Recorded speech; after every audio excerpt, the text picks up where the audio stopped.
بسم اللہ الرحمن الرحیم۔ السلام علیکم ورحمۃ اللہ وبرکاتہ۔ تذکرہ الحدیث کے سبق نمبر 74 کے ساتھ عارف الوی حاضر خدمت ہے۔ آج کے سبق میں انشاءاللہ العزیز ہم معارف الحدیث جلد نمبر 2 کتاب الرقاق کی حدیث نمبر 74 کا مطالعہ کریں گے۔ اس حدیث کا یہ حدیث بھی اسی عنوان کے تحت ہے جو پچھلی حدیث کا تھا، یعنی نیک مقاصد کے لیے دنیا کی دولت حاصل کرنے کی فضیلت۔ اللہم صلی علی محمد وعلی آل محمد کما صلیت علی ابراہیم وعلی آل ابراہیم انک حمید مجید۔ ابو کبشہ انماری سے روایت ہے کہ انہوں نے رسول اللہ صلی اللہ علیہ وسلم سے سنا، آپ فرماتے تھے کہ 3 باتیں ہیں جن پر میں قسم کھاتا ہوں، اور ان کے علاوہ ایک اور بات ہے جس کو میں تم سے بیان کرنا چاہتا ہوں، بس تم اس کو یاد کر لیجیے۔ جن 3 باتوں پر میں قسم کھاتا ہوں ان میں ایک تو یہ ہے کہ کسی بندہ کا مال صدقہ کی وجہ سے کم نہیں ہوتا، یعنی کوئی شخص اپنا مال رائے خدا میں دینے کے سبب سے کبھی مفلس و نادار نہیں ہوگا، بلکہ اس کے مال میں برکت ہوگی، اور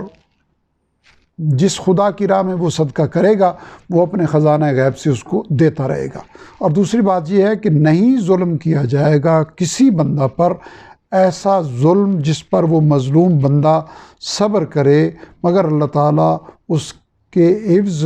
بڑھا دے گا اس کی عزت۔ یعنی اللہ تعالیٰ نے یہ قانون مقرر فرمایا ہے کہ جب کسی بندہ پر ناحق کوئی ظلم کیا جائے اور اس کو ستایا جائے اور وہ بندہ صبر کرے تو اللہ تعالیٰ اس کے عوض اس کی عزت و رفت میں، اس کی عزت و رفت دنیا میں بھی بڑھائے گا۔ اور تیسری بات یہ ہے کہ نہیں کھولے گا کوئی بندہ سوال کا دروازہ، مگر اللہ تعالیٰ کھول دے گا اس پر فقر کا دروازہ۔ یعنی جو بندہ مخلوق کے سامنے ہاتھ پھیلانے کا پیشہ اختیار کرے گا، اللہ تعالیٰ کی طرف سے مقدر ہے کہ فقر و محتاجی اس پر مسلط ہوگی۔ گویا یہ تینوں اللہ تعالیٰ کے ایسے اٹل فیصلے ہیں کہ رسول اللہ صلی اللہ علیہ وسلم نے فرمایا کہ میں ان پر قسم کھا سکتا ہوں۔ اس کے بعد آپ صلی اللہ علیہ وسلم نے فرمایا، اور جو بات میں ان کے علاوہ تم سے بیان کرنا چاہتا ہوں، جس کو تمہیں یاد کر لینا اور یاد رکھنا چاہیے، وہ یہ ہے کہ دنیا 4 قسم کے آدمیوں کے لیے ہے۔ یعنی اس دنیا میں 4 طرح کے آدمی ہیں۔ ایک وہ بندہ جن کو اللہ نے مال دیا اور صحیح طریقے زندگی کا علم بھی ان کو دیا ہے، پس وہ اس مال کے صرف و استعمال میں اللہ تعالیٰ سے ڈرتے ہیں اور اس کے ذریعہ صلہ رحمی، یعنی اپنے اعزاء و اقارب کے ساتھ سلوک اور ان کی ہمدردی کرتے ہیں، اور اس میں جو عمل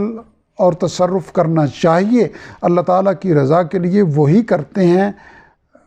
بس ایسے بندے سب سے اعلیٰ و افضل مرتبہ پر فائز ہیں۔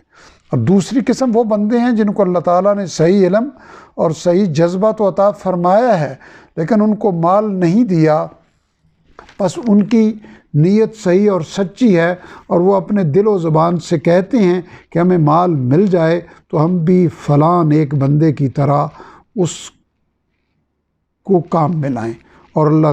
تعالیٰ کی ہدایت کے مطابق وہ جن اچھے مصارف میں صرف کرتا ہے ہم بھی ان ہی میں صرف کریں، پس ان دونوں کا اجر برابر ہے۔ یعنی دوسری قسم کے ان لوگوں کو حسن نیت کی وجہ سے پہلی قسم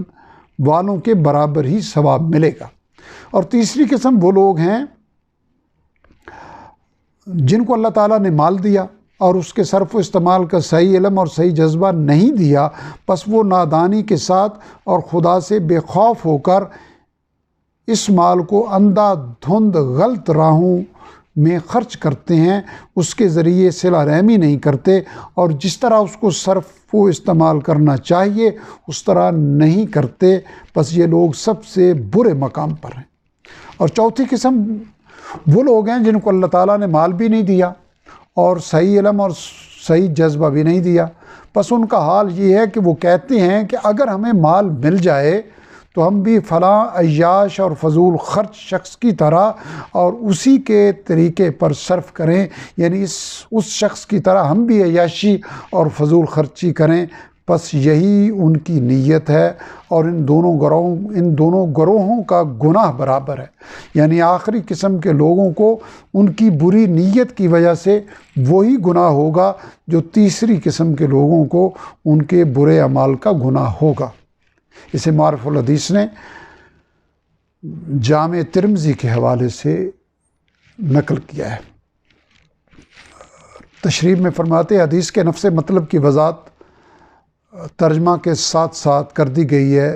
یعنی بریکٹ کے اندر قوسین میں۔ البتہ یہ بات ملحوظ رہنی چاہیے کہ برے عمل کی جس نیت پر گرفت ہے، جو گویا برے عمل ہی کی طرح گناہ ہے، وہ عزم کا درجہ ہے، یعنی بندہ کو اس گناہ کا شوق اور اپنی طرف سے اس کے کر گزرنے کا مصمم ارادہ ہو، چاہے کسی مجبوری کی وجہ سے پھر نہ کر سکے۔ بس جب کسی گناہ کی نیت اس درجہ کی ہوگی تو اس گناہ ہی کی طرح وہ بھی معصیت ہوگی اور بندہ اس پر سزا کا مستحق ہوگا۔ حدیث مبارکہ میں بہت ہی جامع اسباق زبان نبوت علیہ صاحب الصلاۃ والتسلیم سے ادا ہوئے ہیں۔ رب ذوالجلال وہ 3 کیفیتیں جس پہ نبی کریم صلی اللہ علیہ وسلم نے قسم کھائی ہے، ان میں سے جو خیر ہے ہمیں عطا فرمائے، اور ان میں جو شر ہے اس سے ہمیں محفوظ فرمائے۔ اور آخری بات جو آپ صلی اللہ علیہ وسلم نے 4 قسم کے افراد کے خصائل اور ان کا انجام بیان کیا ہے، اپنی رحمت و کرم سے ہمیں پہلی 2 قسم کے افراد میں شامل فرمائیں، اور آخری 2 قسم کے لوگوں کے برے انجام سے اور برے خصائص سے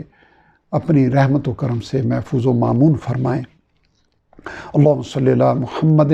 وعلی آل محمد کلما ذکرہ الذاکرون وصلی علی محمد کلما غفل عن ذکرہ الغافلون، وآخر دعوانا ان الحمد للہ رب العالمین۔